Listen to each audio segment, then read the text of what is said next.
ఈ రోజుల్లో మానవులు డబ్బు కోసం పరిగెత్తినంతగా ఒక మంచి పేరు కోసం పరిగెత్తలేకపోతున్నారు. సంఘంలో సాక్ష్యం, కుటుంబంలో సాక్ష్యం, సమాజంలో ఒక మంచి సాక్ష్యం కోసం ప్రాకులాడేవారు లేరు.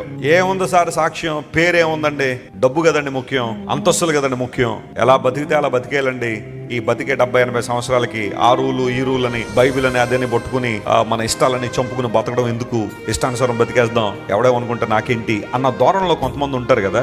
ఎవరేమనుకుంటే నాకేంటి అనేది ఈ విషయంలో కాదు నువ్వు వాడాల్సింది. మనుషులు నువ్వు మంచిగా ఉన్న నిందలేసినప్పుడు, అవమానించినప్పుడు, నీ భక్తి జీవితాన్ని ప్రశ్నించినప్పుడు, నువ్వు దేవునిలో కరెక్ట్గా ఉన్నప్పుడు, యథార్థంగా ఉన్నప్పుడు మనుషులు ఏమన్నంటే అప్పుడు అనాలి నువ్వు ఎవడేమనుకుంటే నాకేంటి. నీవు చెడిపోయి ఇష్టానుసారం జీవిస్తూ సాక్ష్యాన్ని పోగొట్టేసుకుని భయంకరంగా బ్రతుకుతూ ఎవరైనా ఏమన్నంటే ఎవడనుకుంటే నాకేంటి అప్పుడు అనకూడదు నువ్వు ఆ మాట. అక్కడ నువ్వు సరి చేయబడాలి, అక్కడ నువ్వు ట్రాన్స్ఫార్మ్ అవ్వాలి. అది కదా దేవుడు కోరుతున్నాడు. అందును బట్టి గొప్ప ఐశ్వర్యము కంటే చెప్పండి మంచి పేరు మేలు.